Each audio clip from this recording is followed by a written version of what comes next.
Welcome back to more 2d6 Dungeon. It's been a while, well, at least for me. For you, it's probably been since yesterday, maybe the day before that, maybe before the last weekend, if this video comes out on a Monday. But for me, it's been far longer than that, because I decided when recording episode 33, I think it was, that I would take a break from recording 2d6 Dungeon to actually upload some of the videos. Reason being, I was having a lot of fun with the game and playing it and recording a lot, but not really editing a lot and uploading a lot. And I wanted to let the channel sort of catch up, or wanted to catch up myself with editing the videos, which took a bit to be able to maybe answer some comments I've gotten on those videos and so on, which is why I had to sort of pace myself. Though the last maybe 1 week, 2 weeks, I really wanted to keep playing, but I wanted to pace myself to be able to sort of let the channel catch up to the game here, if that makes any sense, the way I'm phrasing this, and to address some of the comments I've gotten, because I keep asking for input, for things I did wrong, for maybe tips, and that doesn't really make a lot of sense if then I'm just gonna be pre-recording a lot of the series, so I won't be able to answer them, or maybe only weeks later. So right now, I think episode 32 is the newest one that's out on the channel. Episode 33 will be uploaded soon, and then this will be the start of 34, so I think then we're sort of up to date again. And I wanted to use this opportunity to also say thank you to everyone who's been commenting. I've gotten a lot of really nice comments on the series, several of the videos in the past week or 2 weeks, which has been really encouraging. First of all, that people are actually watching, but also some tips, exactly what I was asking for. So thanks if you're one of the people that commented. There were 3 people in particular I wanted to highlight some of the comments. First of all, Toby Lancaster himself, who commented early on one of the videos and then a second time on another one. Just really nice and encouraging comments, encouraging the series, and he only really had nice things to say. So thank you for that. It's great to see approval by the game's creator here. So I'm not completely making a mess of his game apparently. Also, the user, which I'm probably going to butcher this name, but Pybags1733, who commented, I don't know how many times on a lot of videos, always nice comments in general, and also helping with rules, pointing out slight mistakes, even if there were just small misplays in the moment. But I think that's important, so anyone else who watches the video isn't left wondering why I did something the way I did it, if it was just a rules mistake or something like that. So those comments are interesting both for me to maybe look out for those exact mistakes in the future, but also for people watching later. So thank you for that. That's been really helpful.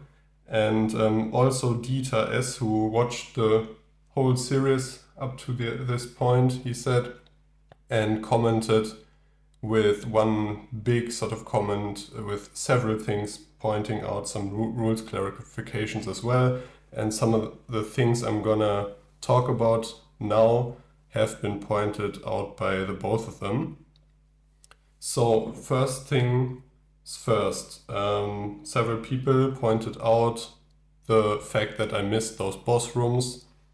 That was, I think, in an episode where the video wasn't online where I realized it, but now I think 1 or 2 videos ago we realized this sort of live on camera when rolling one of those rooms.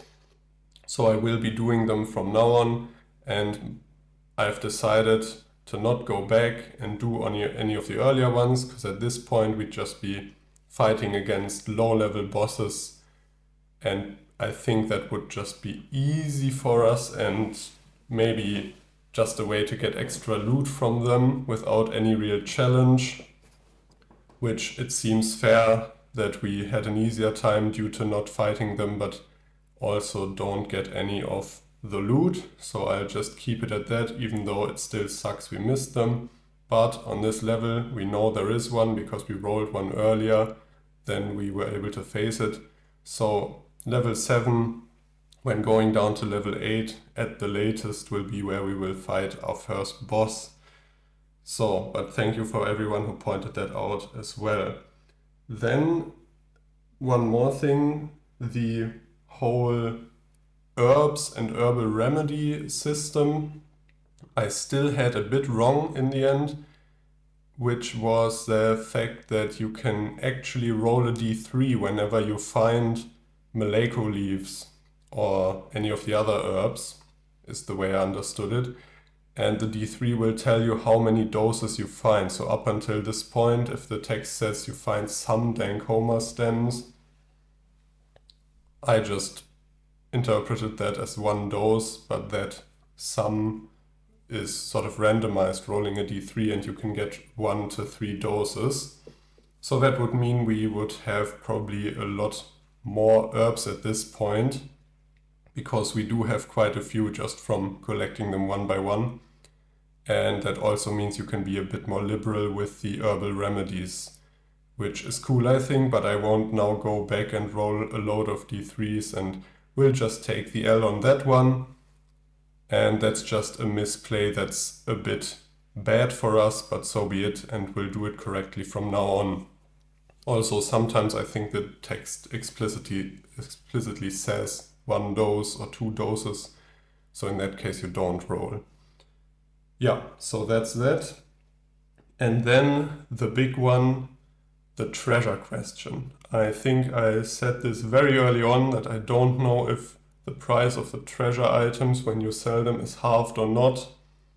The rules talk about armor and equipment, and I think magic scrolls and potions only selling for half their buy price or their value. But there isn't really an explicit mention of these treasure items. And gems sell for their whole value. Obviously coins are just cash that you find in the dungeon. But treasure items like chains or silk ropes, or I think we found a lot of goblets at one point, they always have a value associated with them, and I just interpreted that as that's how much they sell for, because there is no real other point to those items than selling them. So because the rules don't talk about them explicitly, I assumed they are just another form of currency, or sort of just finding money, but you have to go through bartering first and only get the value once you're in town. Turns out that's wrong. So treasure items also only sell for half their value, and also if you have an ornate item, a broken ornate item, and you assemble 2 halves, the rules say the value becomes tripled, but then, I think it doesn't say explicitly again, but I looked online, I asked on BoardGameGeek and so on, you then sell that for half that tripled value, so 3 halves basically of the original value. So this, obviously realizing this at level 7 means we've been getting much more money than we should have been getting. I think our first visit to town we were barely able to afford our first new piece of armor, and we should have probably had half that much money.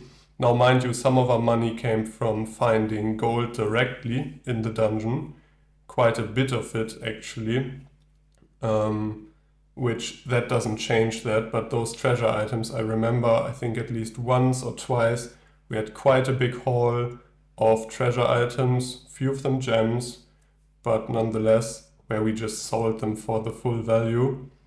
And now I don't really know how to remedy that and go back, correct that. I'm not going to go through and look at what we sold and then work out how much money we got extra. Also, I think it would get kind of messy if we now track back and sort of sell some of our armor, get back the older pieces we had before and so on. I'm not too sure how to deal with this. I'm inclined to say, even though it helps us, that we'll just have to suck it up. Obviously this is positive, or this has been positive for the playthrough, has been giving extra money and so on. But I'll do it correctly from this point onwards, and I'm thinking about maybe emptying our pockets once, because these coins, remember, we've been saving up money for the final piece of armor I had in mind, a big one of the expensive ones that has a -4 modifier. And so these coins are at least one trip to the town, maybe even two, I'm not sure. So I'm thinking about maybe emptying those so that we lose all the gold coins that we have now, 264. I don't know if that roughly works out to what we've been getting extra or not, just as a penalty, and from now on do it the correct way. But I haven't decided yet, so that's something I'd like your input on. If you're watching this 11-minute rant about comments and corrections, but I think at this point in the playthrough we had to sort of talk about some of the mistakes I've been doing and mistakes I've been making and how to proceed from here on out.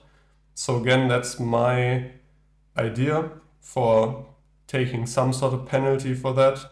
We'll do it correctly from now on. I'm eager to hear from you, if you're watching this, if you think that's maybe a fair way of handling it, or if you have a better idea. Because I think working it out coin for coin, going back through the videos, I'm not gonna do this. I'm playing this for fun after all. So yeah, I'm eager to hear your ideas, or if you agree that that might be an option, or if you think we should just keep on going, take it as a benefit and just do it correctly from now on, which is the way I've been treating any other mistakes I've made. Sort of don't sweat it, don't go back, just move on and do it correctly, learning the game in the process. But yeah. Okay, so this was a 13-minute rant at this point, which I'm sorry. Might make this video a bit longer because I don't want this to just be 50% me ranting and then doing 2 rooms and that's it. But I think that was something we had to talk about. I might put in a timestamp for anyone that's not interested in these discussions. So if you clicked on that, you probably arrive here. Hi, let's start with the actual gameplay. So I've prettied up the map since last time. We left off in this cage trap room, which had 3, I think, hounds, war hounds or something like that, trapped in a cage, but we did not trigger the trap or the tripwire. I think it was a precision check, not even a trap roll, and didn't have to fight, and that was that. So from here on out, let's explore. Now we are only at 34 HP, so we could think about returning to town soon-ish. So that's just below half. We have a maximum of 70 at the moment. Let's do a few more rooms before that. So let's go through here, see if we find a room connecting these up or not. Roll a 4x5, which will have 2 doors, which will just be 1 door going up here, but we have a second one connecting to the corridor there anyways. So let's roll for that room. That's just a normal sized room, and a 4 and a 1 is a medic point, which we have seen before, and that's unique, so we have to re-roll that, though I wouldn't mind finding another medic point, but we can't. 3 and a 1 instead. A Radakina nest. Interesting. So that's unique as well. Have we found that? I don't think so. So that sounds certainly like some offerings might be able to be made here. So there's a large nest made of many intertwining roots. It is ancient and has a magical aura. This is a sacred place. If you can apply 2 offerings correctly, gain 1 Radakina favor point, and then roll on L7BT. Interesting. So we apply 2 offerings for only 1 favor point, but get that roll on that BT table. Radakina. Let's see if we have something for her. I think she was all about seeds and so on, and we do have some dried pumpkin seeds. So we might just give her all of those. Let's see. There she is.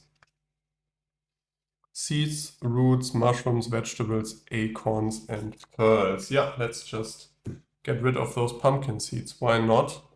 We have 2 pouches with dried pumpkin seeds.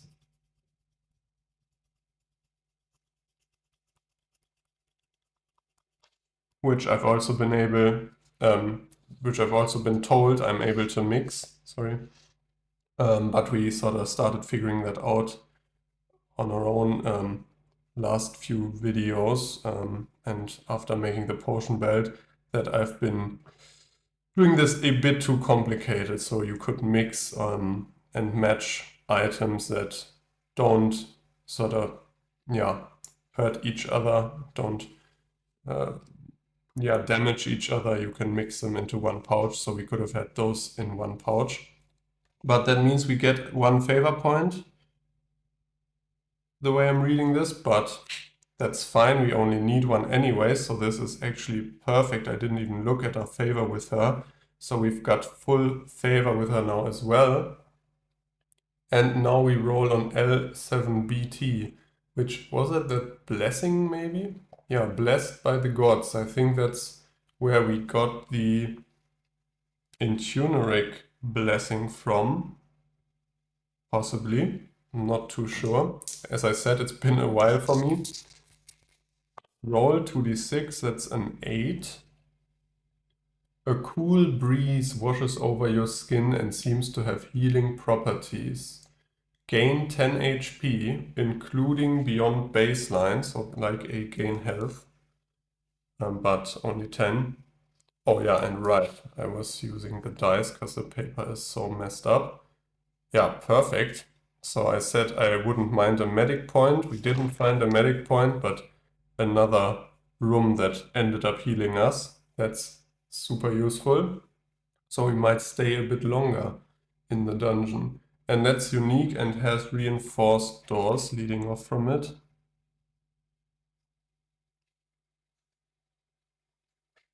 Okay. Do we want to explore that little crevice there? Why not? Let's connect that up. Let's see, that reinforced door is locked. It's not. Let's roll up a room. A 6x3. That will be a 4x2 only.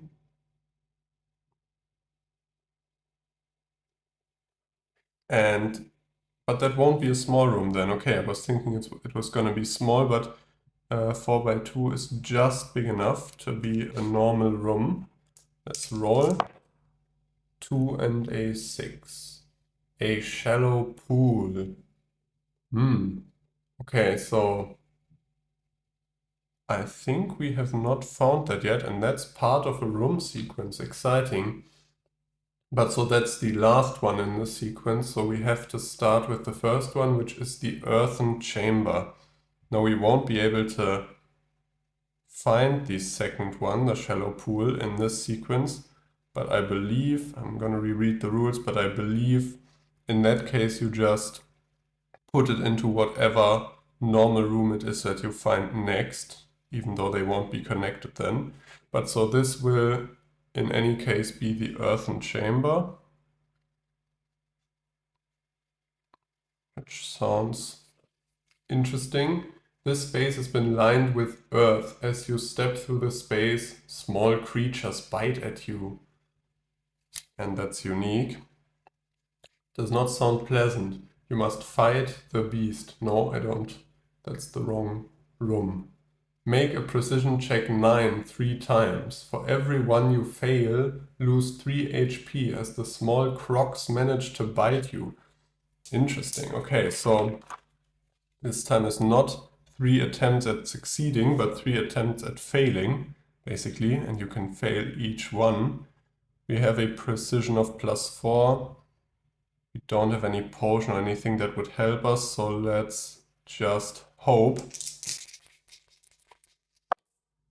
Oh, and that's a fail already, right? Yeah, so the DC to hit is 9 and we only rolled an 8 with a modifier. So that's 3 damage. That's a pass, because that's an 11. And that's an even bigger pass, because that's a 15. Okay, so got bit only once. And that's the room, I believe. Yeah. And so from here we would now find the shallow pool when moving into the next room. As I said, I'll reread the rules if we then put that in down here or there or wherever we continue. Probably down here, because I don't remember exactly. Alright, good thing I reread that, because I did have that wrong. So it says here the room sequence has to be finished where it was started, basically, not scattered across different places in the dungeon.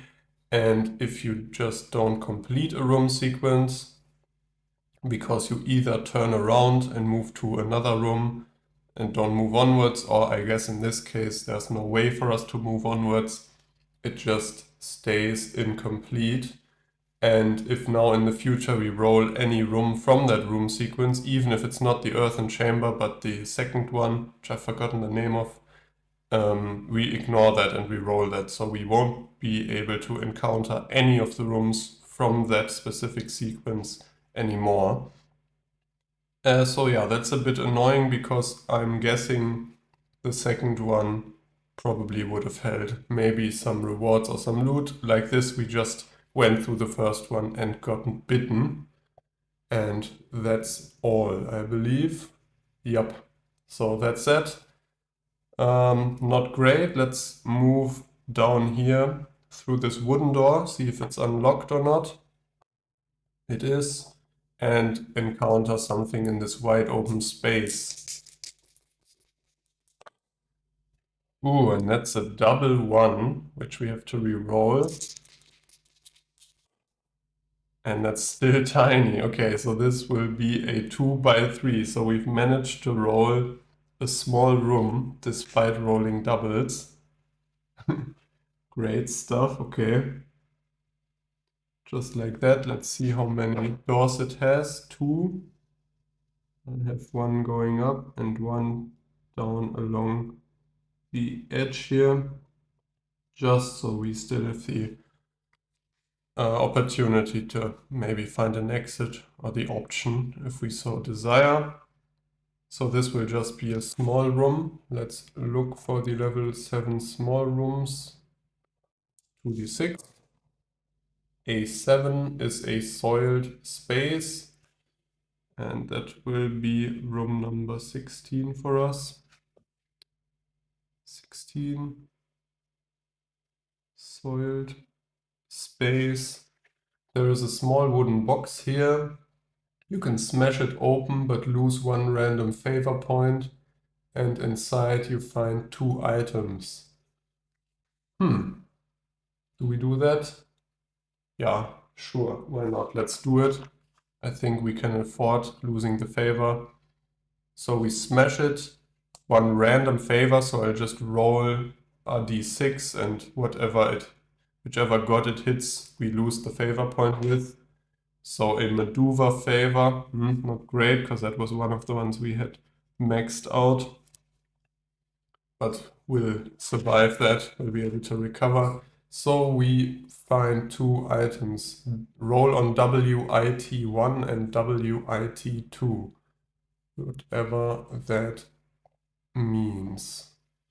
I don't remember rolling on that before. Worship items. Worship items 1 and worship items 2. Okay, interesting. Let's roll on WIT1. That's a 6, and on WIT2, that's a 3. They are each only D6 tables. So the 6 is a small figurine, and the 3 is an hourglass. Interesting. Small figurine and an hourglass.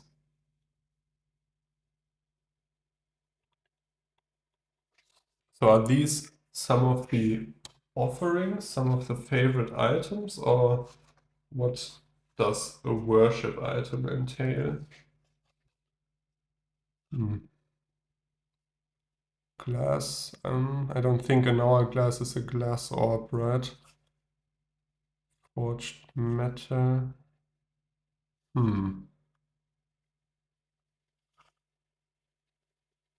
Yeah, I'm not too sure. And the figurine didn't say what it was made of.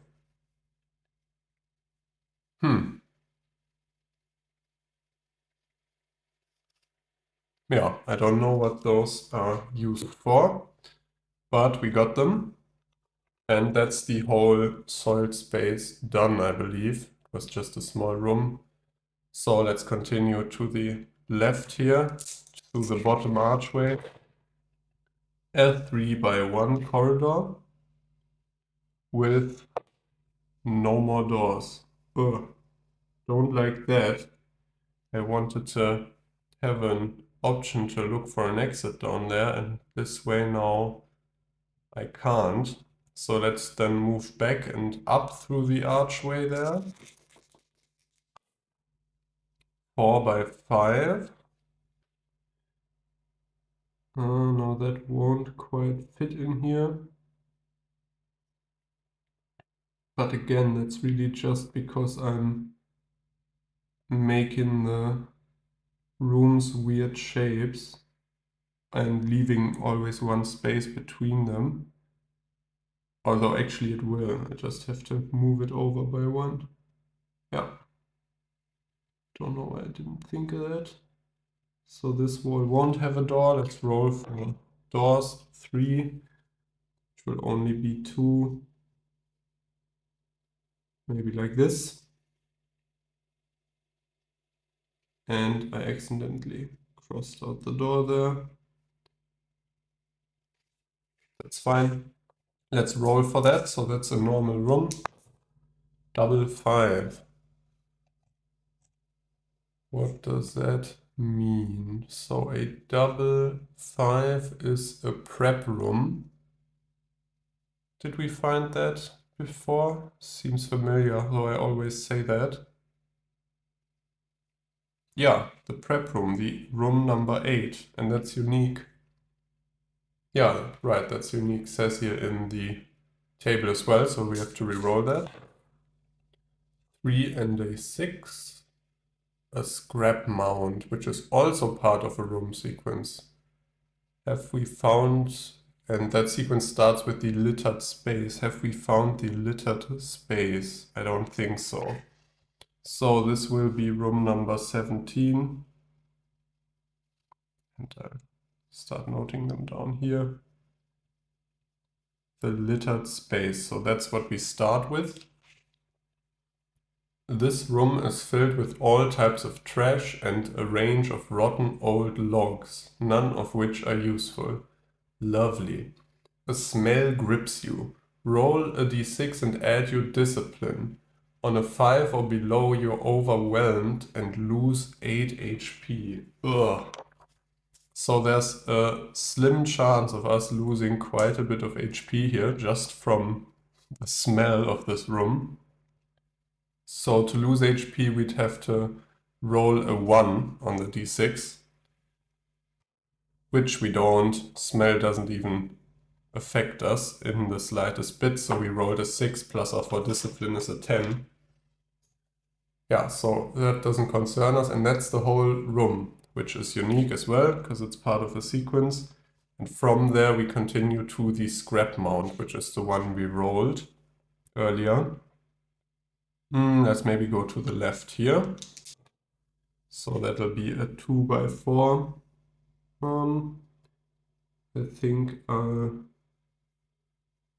put it like this. And 3 doors as well, where we can't have one going down because there's the edge of the dungeon. So we'll just have 2 again,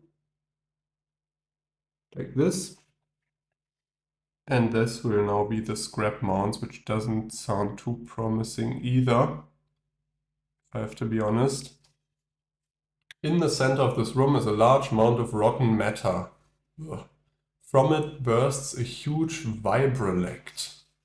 You must fight this insect, and if you survive, you search and find 2 pouches, which we have to roll on pouch table 3 and 4, if we find those.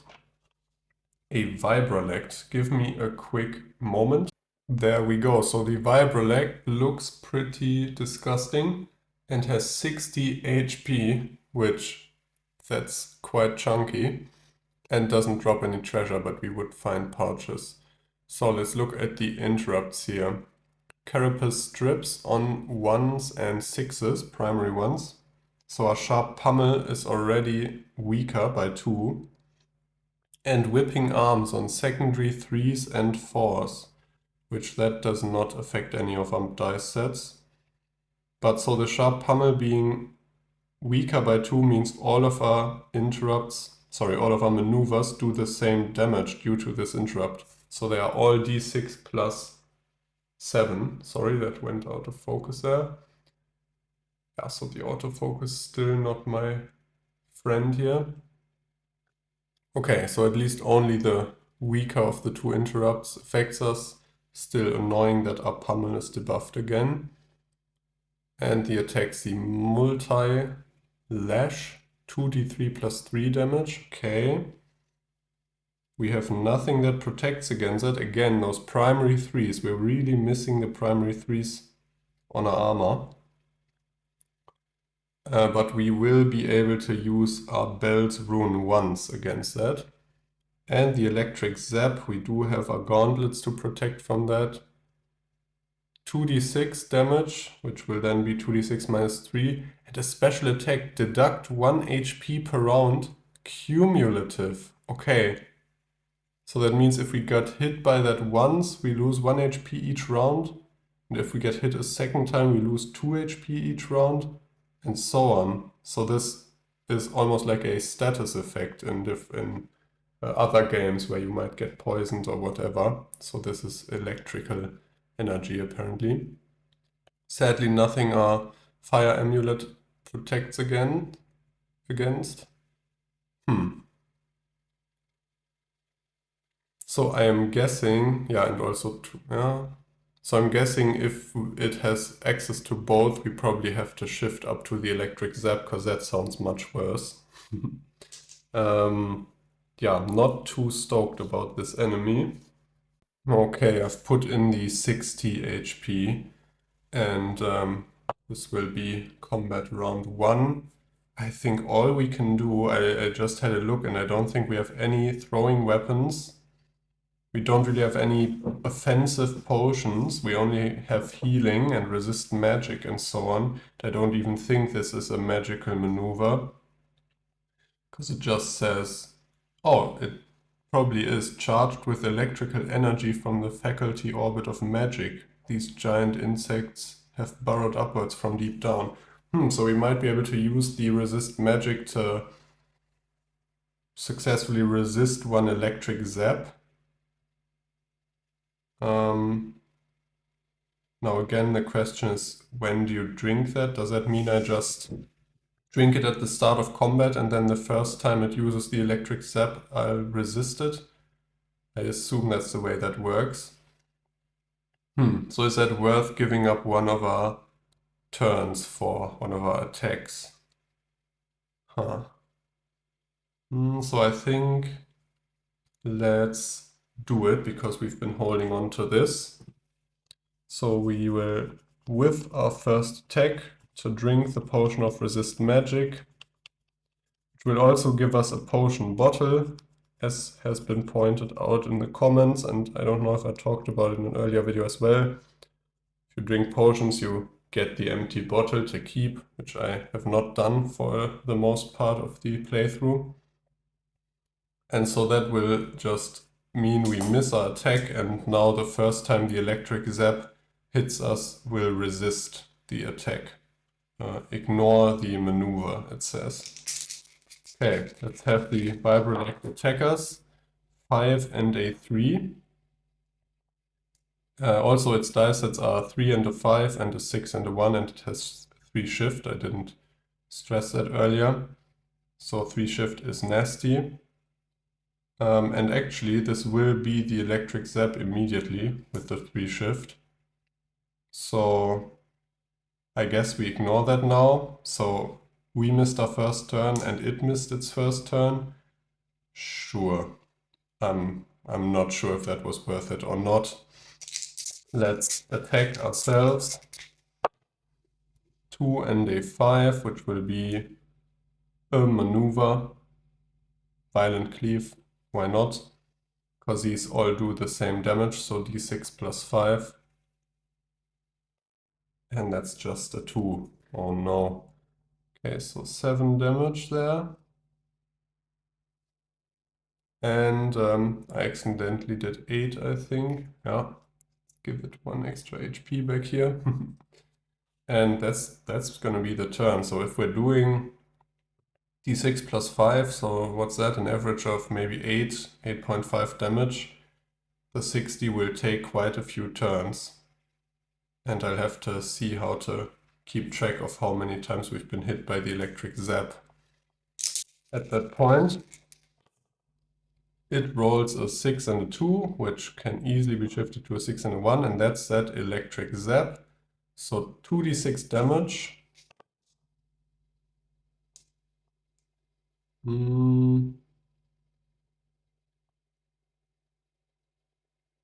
So that's 8 damage, but our armor procs, so -3 will only be 5 damage, putting us at 36.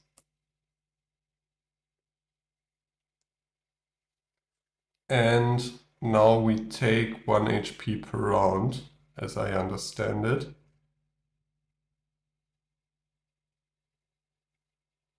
Yeah. And I'm guessing our armor doesn't protect that against that, because it just says deduct 1 HP per round. How do we want to track that? I think maybe I'll hope it's not gonna go higher than 8, and I'll use this D8 somewhere. Just put it here. Gonna have a lot of dice here soon. And that's gonna tell us whenever we change the round counter, which will be now, how much damage we take. So 1 more damage from that electricity. Let's attack ourselves. 2 and a 4, that'll be another violent cleave, so d6 plus 5. At least that's a nice roll, so 10 damage there. 8, 9, 10. So we've done 17 so far. Let's have it attack us. A double 4. Now with its 3 shift, it can't get to the 6 and the 1, so no electric zap this time. But it will be able to do that multi-lash, which we don't have armor against, which is 2d3 plus 3. But I'll use the rune, the Kirby's Bell rune, which I also wanted to get a reminder token or something for. And if you hear some dice clattering, that was me getting out the d3 from my bag of dice. So I guess this time we remember to use it. So this will be 2d3 minus 2 instead, because we use our special rune. So a 1 and a 2, so 3 damage. Minus 2 will only be 1 damage, luckily. But again, that only works once per combat. So from now on, the multi-lash will be doing more damage and we can't block it.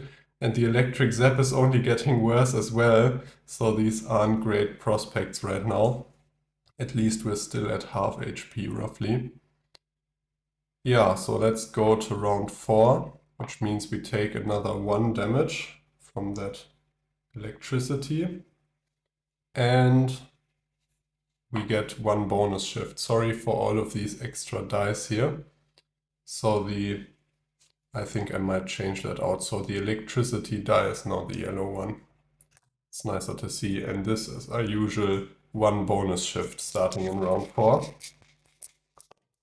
I was really hoping for some crits or exact strikes, but we keep just barely missing our maneuvers. No, not missing, but not rolling them exactly. So swooping spin, d6 plus 5 again.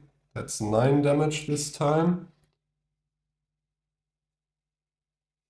I mean, at least our damage is fine, but we're not even halfway done the fight or down the HP. And we're already taking 1 damage each turn. So let's get attacked ourselves. 5 and a 3. Now I think, like in the first round, this will have to be turned into the electric zap. Even though I think now it has enough shift to do either of its maneuvers with that roll. I'm guessing the electric zap is worse. Yeah, I think both the 2d6 damage and the extra cumulative probably makes it worse. Even though we have armor against that, that's the other problem. So 2d6 and we increase this to a 2. Which I have to look for because it's not a spin down d20. Roll the damage, that's 4 damage. Our gauntlets protect against 3 of that, so we only take 1. Again. But now our damage over time here has gone up by 1. So now we take 2 damage when starting the round. So if you miss a few times, thus artificially making the combat longer, I think this can get really nasty. So far at least we've hit every time and not rolled any double ones. But yeah, that could get nasty if you just whiff a few attacks. So that'll be another sharp pummel. Doesn't matter at this point. d6 plus 5. Another 8 damage. So really this is just a race at this point. Now we're gonna be fine because we have that much healing left. But yeah, I'm surprised this enemy seems very nasty, but I shouldn't be surprised we're down on level 7. Let's get attacked ourselves. Ooh, and it misses. That's great. So the Vibrelect seems to fizz as the electric energy cuts out. It cannot use its electric zap for 2 rounds. That smells like another round counter die coming in to me. So I'll put the d4 here as well. I hope you're all keeping track of which die represents what at this point. But that's great. So at least this 2 electrical damage per round won't increase for the next 2 rounds. Right. And also we were up to 2 bonus shift. Let's go into round 6, which means our bonus shift is at 3 now. We take 2 damage from the electrical damage there. So we're at 28. And let's attack. And that's just off a crit. But actually that's an exact strike. Yeah, so we managed to roll an exact strike. Sharp pummel, d6 plus 5, but plus our 6 shift that we have at the moment. So d6 plus 11. This could speed this fight up. Let's see here.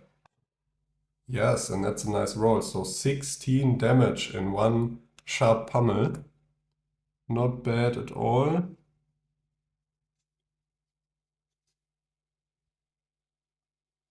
And I think that was 16.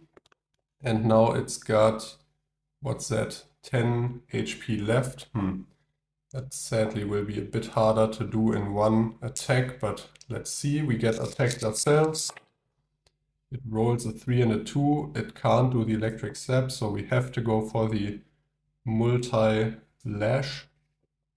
2d3 plus 3 damage, this time with no protection against it, because we've used our rune already. And that's a 3 plus a 2, so 5 plus 3 from the attack itself, which is 8 damage. Nasty, down to 20. Yeah, tough guy, definitely. Round 7, so now movement-based interrupts don't work anymore, but I don't think those strips are movement-based. The whipping arms might be, but those don't affect us anyways. But we do have to take those 2 electric damage. Ooh, and we're down to 18. Now let's work this out here. Can we get killed if we're at 18? Do we have a potion here? So we will be taking 2 more after this. And the 2d3 plus 3 will be 9 at most. I think we're still fine. Let's just attack. Maybe hope we can do 10 damage and end the fight early. So a double 2. So that'll be a swooping spin. d6 plus 5. Come on, at least a 5. No, okay. So 7 damage there. So the guy, or the insect, has 3 HP left. Let's get attacked ourselves. Oh, I didn't even look what its crit was, so it might be able to do 18 damage with the crit, I'm not sure.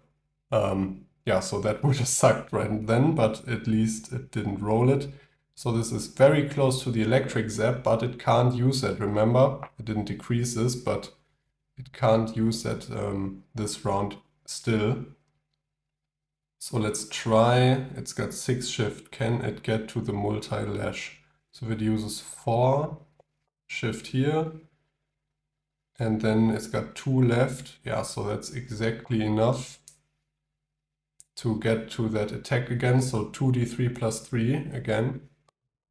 And that's 3, 1, so 4 plus 3 is 7 damage. So we're down to 11. Again, in theory, we are able to do at least 3 damage because we do d6 plus 5, but and kill the insect. But there's a 1 in 36 chance that we roll 2 1s and then it's looking dire. So first of all, we have to take 2 more of those electrical damage, so we're down to 9. So do we risk it? It could definitely kill us at 9 if we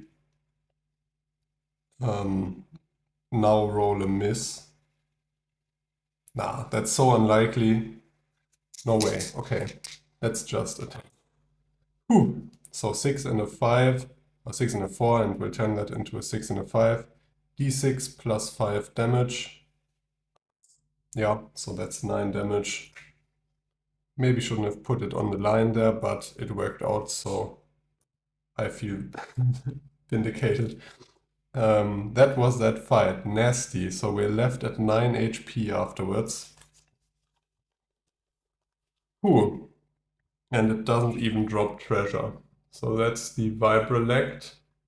I think we got pretty lucky with the mishap there. Just cause it didn't increase the electrical 2 damage per turn anymore after that, which was great because that, I think at least once it had the opportunity to do the electric zap, or even twice, and couldn't. So that would have been up to 4 damage per round at the end there, which might have had things looking a bit different, where we had to have drank a potion or something like that. Yeah, so no treasure, 950 XP, didn't even look at that earlier. That's a lot. I think that actually, yeah, that might get us the level up. Okay, so 950. Where's my pen there? Puts us at 10,034 XP. And I think 10,000 was the next level up. I'm not mistaken. Yeah, so the XP do reflect the enemy, how strong it was, definitely. So feels good at least getting the level up from that. Let's first of all roll for the pouches from the room before I forget, and I'll then do the level up, then cut and show what changed, and that will probably be the end of the video. It's probably really long already, but as I said, I rambled in the beginning and in between as well. I do ramble a bit. Let's see here. So the scrap mount. We roll on pouch table 3 and pouch table 4 because we find 2 pouches. Okay, let's look for those pouch tables. And those seem like high-level pouch tables, so they might hold some good stuff, but no modifier on the roll, which does mean that we could just roll bad. So let's start with pouch table 3, 2d6. Oh, not bad, so a 9. Nestled into the pouch is a potion of extra healing. There's also a gold nugget worth 10 gold coins in the pouch. Yeah, so an item like that, a gold nugget worth 10 gold coins. I'm assuming, because that's a treasure item, we can only sell that for 5 gold coins then. Although it seems to me like that would be something that's just basically, since it's just gold, basically currency. So gold nugget, 10 gold coins, and a potion of extra healing. Do we just drink that immediately? We won't be able to look for an exit to town, so I think we have to. Let's just drink that, which heals us by 30, which isn't even that much considering our HP maximum will also increase, but that means we're up to 39. And we get the potion bottle from it, and also from the potion we drank. Bottle. I'm really running out of space here.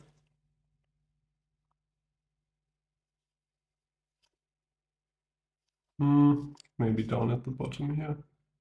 Yeah, so this, when we're done with the playthrough, this will probably look like a big mess, even more than it does already. But that's pouch table 3. Let's roll on pouch table 4. Bit of a weak roll, although 7 is average. Inside, the pouch is full of coins. Okay. You find 4d6 plus 20 silver and 4d6 plus 20 gold coins. That sounds great. So those are 14 silver. Though actually, no, yeah, 14 plus 20, so 34 silver. Should put us at 83.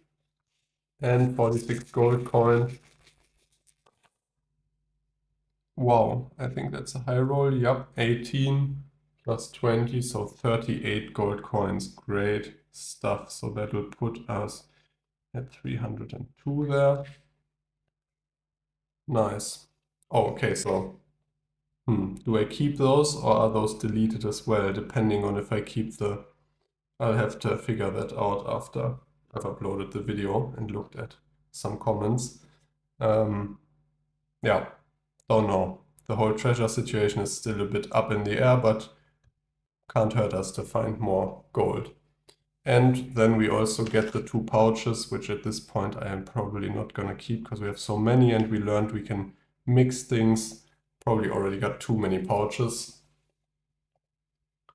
That's that. So that's the scrap mounts done. That was the final room of the sequence and was unique. So we can't find that again. And I'll do the level up now.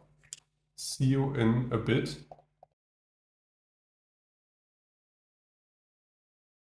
Alright, I'm back. What changed? So we leveled up to level 8, gained another 10 maximum HP and also actual HP, so healed by 10.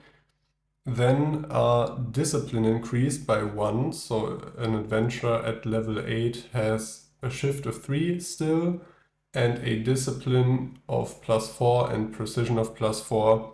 We have that ring that gives us +1 discipline, so we are at a +5 now, which seems great to have because so far oftentimes discipline checks had us roll at a discipline, and on at least a 6, for example, you can open a stone slab and so on. So that would ensure, if I remember correctly, that would ensure us opening stone slabs every time now, which is good to know. And the next level up will be at 15,000 XP, so 5,000 to go, at which point our shift will actually increase to level 4, if we get that far. So I didn't think this playthrough was gonna get this far actually, but I'm pleasantly surprised. And then also every time you level up, you can switch out one of your maneuvers, as we know.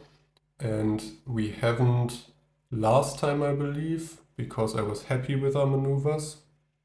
Or was that the time before that? I'm not sure. But now I changed something, so our pummel is gone again, and we have the ferocious strike at a 6 and a 4. And the reason for that is that we now have access to level 3 maneuvers. So now slowly leveling up to level 8, we can get our first level 3 maneuver, and then level 9 and level 10 we can switch out the other 2 for level 3 maneuvers as well. And I was umming and ahhing about which one to switch out. Didn't really seem sensible for me to replace our strongest maneuver with an even stronger one instead of replacing one of the slightly weaker ones. And also the pummel, we didn't roll that often. I think the swooping spin is still more likely because of that dice set that's more in the middle here, more towards the middle, but I wasn't sure, and so on, and I looked at the other level 3 maneuvers we can get in the future, and yeah, so I made a decision sort of based on that and on the fact that it has the 6 and the 4 as a dice set, which we know from a heavy slash, and also that would move this up by 1, and with a 3 shift that would then cover this top corner here.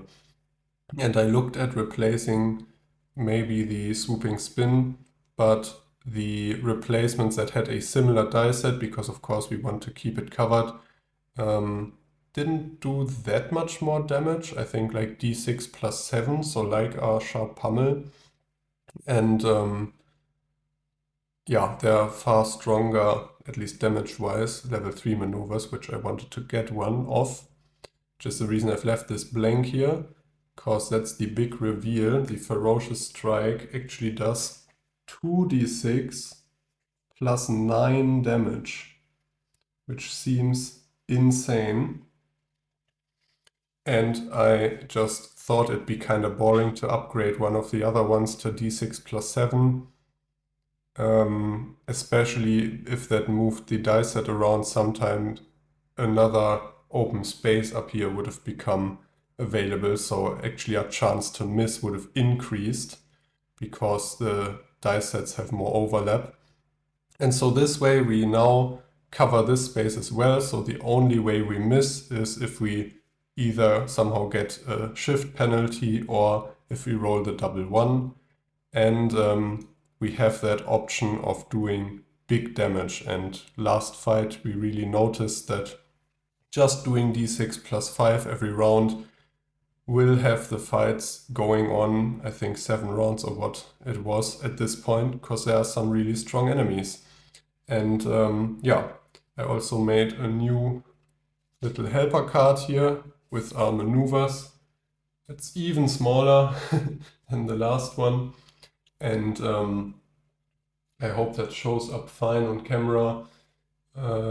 This ferocious strike will now stay forever probably. That's why I put it in using permanent marker, because obviously when we level up, if or when we level up to level 9 and 10, we would then replace these two. hopefully with something that allows us to cover the whole area still. Yeah, but I'm happy with that. Another reason I wanted to have one of those very, very strong maneuvers is if we ever roll a crit, we obviously get the choice, and that way we can then always choose the Ferocious Strike. And if I just replace the Swooping Spin with another maneuver that does d6 plus 7, like the Sharp Pummel, that would have maybe been better for, yeah, if we roll that and had us more likely to roll that.